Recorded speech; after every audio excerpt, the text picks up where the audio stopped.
अस्सलाम वालेकुम। National point के साथ मैं हूं हैदर अब्बास। हज का मौका है जनाब। 60,000 खुशनसीब लोग इस बार हज के फ़रीज़े को अंजाम दे रहे हैं। हमारी खुशनसीबी है, हमारे साथ एक ऐसा पाकिस्तानी मौजूद है जो उन 1 अरब मुसलमानों में से चुनिंदा अशख़ास जो हज अंजाम दे रहे हैं उनमें शामिल है।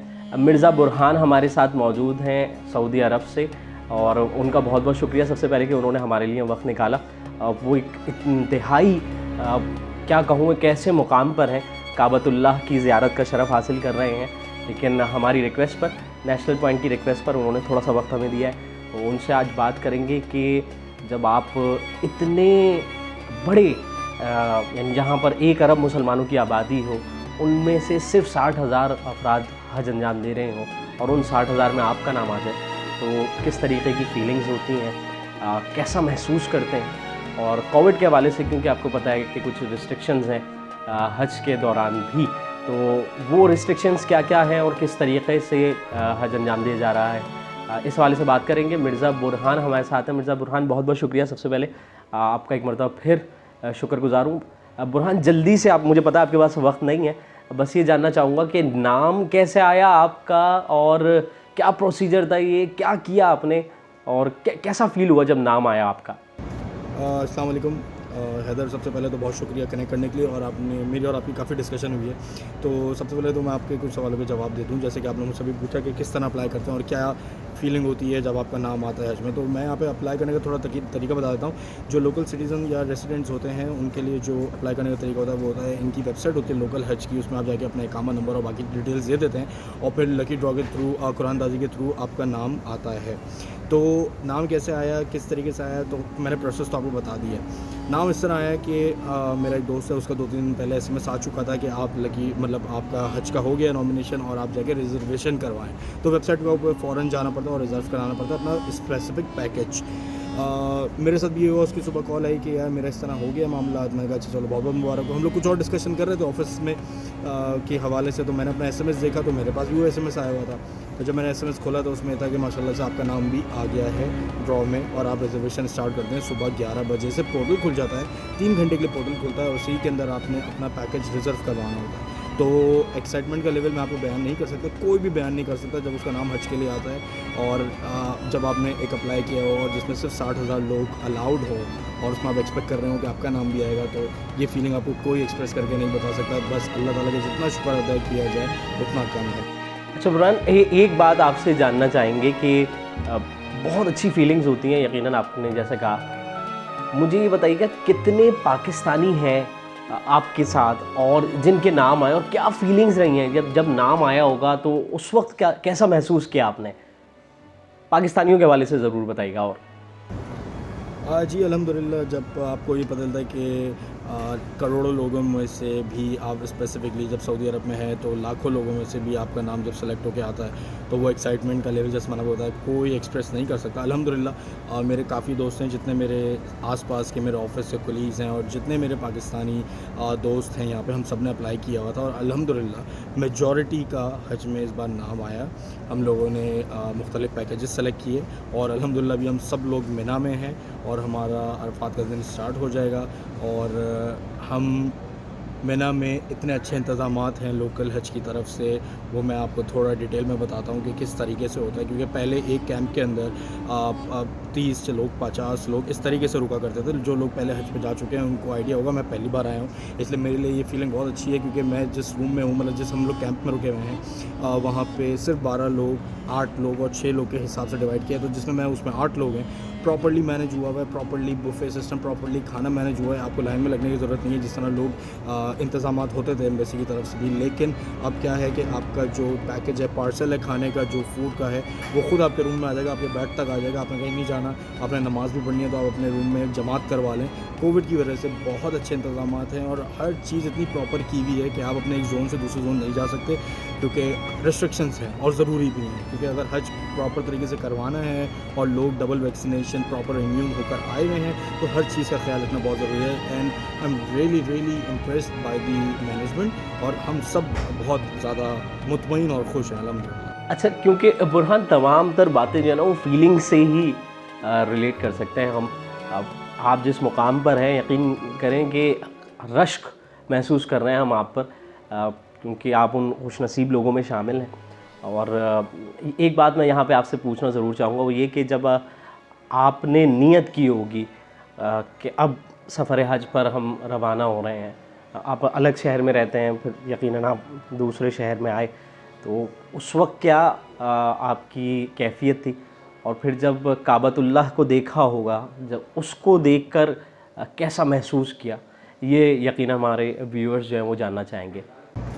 जैसे कि आपका सवाल है कि हज में जब हम नियत करके बाहर निकले तो क्या फ़ीलिंग थी, तो हज की नियत करने के बाद ऑटोमेटिकली आपकी बहुत सारी चीज़ें रिस्ट्रिक्शन में आ जाती हैं, जो चीज़ का हमको ख्याल रखना होता है, और हर मुसलमान को उन सब चीज़ों का ख्याल रखना ज़रूरी है। लेकिन जब आप किसी नियत में आ जाते हैं, उम्रे की नियत भी एटलीस्ट आप करते हैं या हज की नियत करते हैं, तो आप एक रिस्ट्रिक्शन में आ जाते हैं, और उसी हवाले से बहुत चीज़ों का नज़रिया चेंज हो गया है, बहुत चीज़ें सब्र आ जाता है। सबसे बड़ी बात है सब्र आ जाता है आप में, कि हर चीज़ को आपके मुताबिक नहीं भी हो रही तो फिर भी आप बोलते हैं चलें कोई बात नहीं, अल्लाह मालिक है, क्योंकि अल्लाह ताला ने आपको ऐसा मौका दिया है। इसमें शिकवा तो आप किसी चीज़ में मेरे हिसाब से तो बिल्कुल नहीं करना चाहिए, किसी भी चीज़ में, चाहे गर्मी हो, चाहे लाइट चली जाए, गाड़ी ख़राब हो जाए, कुछ भी हो जाए, शिकवा नहीं करना चाहिए आपको किसी भी चीज़ का। तो हर चीज़ पे अल्लाह ताला का शुक्र अदा करना चाहिए, और खाने काबा को पहली नज़र देख के कहा जाता है कि दुआ करनी चाहिए। तो ऑब्वियस की बात है, सबकी अपनी पर्सनल दुआएं होती हैं, तो ऑब्वियस की बात है मैंने भी काफ़ी दुआएं करी एक ही नज़र में, और फिर बार बार करनी चाहिए, कोशिश करी, क्योंकि वहाँ पे अभी रिस्ट्रिक्शन ऐसी है कि आप तवाफ़ करें और सीधा नफिल पढ़ने के लिए आपको भेज दिया जाता है, आप वहाँ नीचे तवाफ़ करके दोबारा रुक नहीं सकते। वही रिस्ट्रिक्शंस हैं, क्योंकि लिमिटेड स्लॉट है और काफ़ी लोग होते हैं, तो इस हवाले से बहुत अच्छी फीलिंग थी। और जिसने भी पहली बार खाने काबा को देखा है, और वही बात है, ये वो फीलिंग्स हैं, अब हैदर ये एक्सप्रेस नहीं की जा सकती, ये वही बंदा फ़ील कर सकता है जो उधर खड़े होकर देखता है और महसूस करता है। ये बताया नहीं जा सकता कि वो कैसा लगता है और वो क्या टाइम होता है। अच्छा, इस एक बात और पूछना चाहेंगे बुरहान, वैसे तो आपने बताया कि बहुत अच्छी मैनेजमेंट है और बहुत अच्छे तरीके से सब हो रहा है। मैं ये जानना चाहूँगा, पहले 20-20 लाख 25-25 लाख अफराद हज अंजाम दे रहे थे, और अब जो है वो तादाद मुख्तसर हो गई है, 60,000 के करीब लोग इस बार हज दे रहे हैं। तो एक तो वो उस वक्त का दौर और अभी जो डिफरेंसेस हैं वो क्या क्या हैं, और दूसरा ये कि अब किस तरीके से मैनेज किया जा रहा है, अभी क्या क्या सूरत हाल है? जी बिल्कुल, जैसे कि आपने मुझसे पूछा कि जैसे पहले 25 लाख 30 लाख लोग एक साथ मैनेज किए जाते थे, और अब सिर्फ 60,000 लोग हैं जिनको मैनेज किया जा रहा है। तो ऑब्वियसली बात है, सवाल में ही जवाब है, जब सऊदी गवर्नमेंट 25 लाख 30 लाख लोगों को मैनेज कर सकती है, तो 60,000 लोगों को किस तरह मैनेज कर सकती है, ये आप भी बेहतर जानते हैं मुझसे ज़्यादा।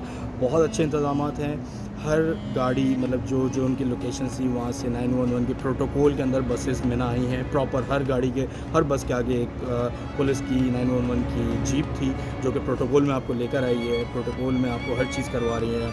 अरफात का दिन आप मिना आए, मिना में कैंप्स तक आपको डायरेक्ट किया गया, प्रॉपर तरीके से हर चीज़ मैनेज की गई। जिस कैंप में 50-50 लोग होते थे, अब सिर्फ 8 लोग हैं, तो प्रॉपर तरीके से इबादत भी हो रही है, प्रॉपर तरीके से मैनेज भी हो रहा है, और प्रॉपर तरीके से हर चीज़ टाइम टू टाइम हो रही है। सबसे बड़ी बात ये, एंड वेरी वेल मैनेज्ड। हर चीज़ SMS एप्लीकेशंस, तवक्कलना एप्लीकेशन पे आ जाता है, हर चीज़ प्रॉपरली, आपकी कुर्बानी आराम से मैनेज हो रही है। So everything is very well managed. जी, इंतज़ामात आपने सुने हैं दोस्तों, और एक बात मैं भी छोटी सी ऐड कर दूं उसके अंदर, और वो ये है कि कुल 5,000 अफराद ऐसे हैं जो कि काबतुल्लाह के और जितने लोग हज अंजाम दे रहे हैं उनकी खिदमत पर मामूर किए गए हैं, जिनका काम सिर्फ़ और सिर्फ जो है वो स्प्रे करना है। 60,000 लीटर्स जो हैं वो जो जरासीम का स्प्रे हैं वो किए जा रहे हैं 10 टाइम्स अ डे। तो बहुत अच्छे इंतज़ामात हैं जिस तरीके से बता रहे थे बुरहान। अब आखिर में बुरहान, मुझे पता है आपके पास वक्त कम है आपके पास, लेकिन बस जल्दी से आखिर में मैं पूछना ही चाहूँगा कि आप कोई पैगाम देना चाहें जिस सरज़मीन पर आप मौजूद हैं, माशाल्लाह से एहराम ज़ेब-ए-तन किया हुआ है, और आपकी तो दुआएं भी हमें लगेंगी, कोई हमारे लिए दुआ और कोई पैगाम जो आप नेशनल पॉइंट के व्यूअर्स को देना चाहें आज इस वीडियो के तवस्सुत से। जिस तरह आपने मुझसे बोला कि क्या पैगाम होगा, पैगाम देखें सबके लिए वही होता है जो पैगाम दूसरे हमें देते थे, अब हम दूसरों को दे रहे हैं कि सब्र की बड़ी कमी है सब में, तो सब्र करना सीख लें हम, तो क्या बात हो जाए। क्योंकि दूसरों को हम समझते हैं हम ऐसी जगह पे मुक़द्दस जगह पे आके अगर हम पहले आके नमाज़ पढ़ लेंगे तो हमें ज़्यादा सवाब मिल जाएगा। लेकिन वही वाली बात है, हुकूक अल्लाह ताला भी माफ़ कर देंगे। हुकूक बात पे हमें फ़ोकस करना चाहिए कि अगर किसी कोई चांस मिल रहा है किसी को तो आप उसको जगह दे दें और आप उसको नमाज़ पढ़ने दें या आप उससे किसी काम आ जाएँ तो हुकूक अल्लाह तो अल्लाह ताला माफ़ कर देंगे। इन शॉर्ट मतलब ये है कि अगर अल्लाह ताला चाहेंगे तो इंशाअल्लाह ताला सबके गुनाह माफ़ कर देंगे जो कि अल्लाह ताला से रिलेटेड हैं। लेकिन जो कम्युनिटी से लोगों से रिलेटेड हैं, हुकूक लिबाद से रिलेटेड हैं, वो अल्लाह ताला माफ़ नहीं करेगा। तो कुर्बानी तो हम बहुत बड़ी-बड़ी जानवर की कर लेते हैं, लेकिन अपनी जो आप कहना चाहिए कि अपनी अना की और अपनी जो ईगो की कुर्बानी होती है वो हम नहीं देते कि मैं क्यों बात करूं, पहले मैं क्यों दूं, मैं क्यों हटूं, मैं क्यों पीछे हटूं, मेरा नाम ये, मेरा नाम वो। तो वो चीज़ें हमें कम करनी चाहिए। और ऑब्वियसली बात है ये सारी जितनी पैगामात हैं और जितने सलाह वो दुआएं हैं, बातें ये दूसरे लोग भी करते हैं, ये हम भी कर रहे हैं और ये लोग करेंगे, लेकिन बस अमल करने वाले चाहिए। क्योंकि सब्र अगर पैदा हो जाए और ज़रा तहम्मुल हो जाए कि कोई नहीं, चलें पहले आप कर लें फिर हम कर लेंगे, तो बड़ी बात हो जाएगी हर चीज़ में ज़िंदगी के। मैं हर चीज़ की बात करूँगा। बाकी आप लोग अपना बहुत सारा ख्याल रखिएगा इंशाअल्लाह ताला। अल्लाह ताला सबका हज कबूल करे, सबकी इबादतें कबूल करे, सबकी कुर्बानी कबूल करे। जी बहुत बहुत शुक्रिया, सो काइंड ऑफ़ यू, बहुत बहुत शुक्रिया, आपने हमारे लिए वक्त निकाला। मिर्ज़ा बुरहान हमारे साथ थे, सब्र की तलक़ीन कर रहे थे, तहम्मुल की तलक़ीन कर रहे थे और कोशिश यही होनी चाहिए कि हज का मौका है, बहुत मुतबर्रिक मुबारक महीना है और जिस सरज़मीन से वो हमारे साथ थे, दुआ गो है कि तमाम पाकिस्तानी हमारे जो हैं वो शाद रहें, आबाद रहें, कामयाब रहें। और ये आज की हमारी छोटी सी वीडियो थी, इस उम्मीद, इस दुआ के साथ कि आपको यकीनन पसंद आई होगी। और अगर पसंद आई है तो इसको लाइक ज़रूर कीजिएगा, शेयर ज़रूर कीजिएगा, कमेंट दीजिएगा और बताइएगा कि इस मरतबा बिलखुसूस वो लोग, वो अफराद जो हज पर जाना चाहते थे, जिनकी ख्वाहिश थी कि वो हज पर जाएँ लेकिन नहीं जा सके, वो कैसा महसूस कर रहे हैं, वो कमेंट में ज़रूर कमेंट करके बता दीजिएगा। बहुत बहुत शुक्रिया। हैदर अब्बास को दीजिए इजाज़त, देखते रहिए नेशनल पॉइंट।